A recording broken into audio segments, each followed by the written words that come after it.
ഇന്ന് നോമ്പിന്റെ 34-ാം ദിനം. ഫ്രാൻസിന്റെ വിശുദ്ധയായ ജോവാൻ ഓഫ് ആർക്കിനെ നമുക്കറിയാം.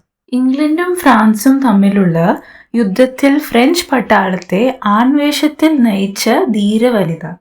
യുദ്ധത്തിൽ ആത്മവിശ്വാസം നഷ്ടപ്പെട്ട പട്ടാളക്കാർക്ക് പ്രചോദനവും ധൈര്യവും നൽകാൻ ജോവാൻ മുൻപിൽ നിന്ന് യുദ്ധം ചെയ്തു. പിൽക്കാലത്ത് ശത്രുക്കൾ മന്ത്രവാദിനി എന്ന മുദ്രകുത്തി ജോവാനെ ചുട്ടുകൊന്നു.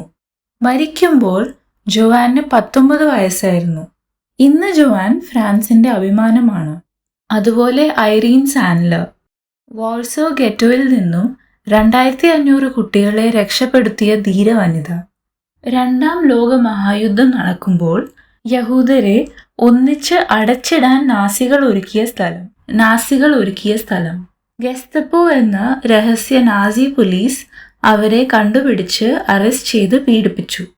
അവിടെ നിന്നും രക്ഷപ്പെട്ട അവർക്ക് റൈറ്റ്യസ് അമോങ് ദ നേഷൻ എന്ന ബഹുമതിയും പിൽക്കാലത്ത് ലഭിച്ചു.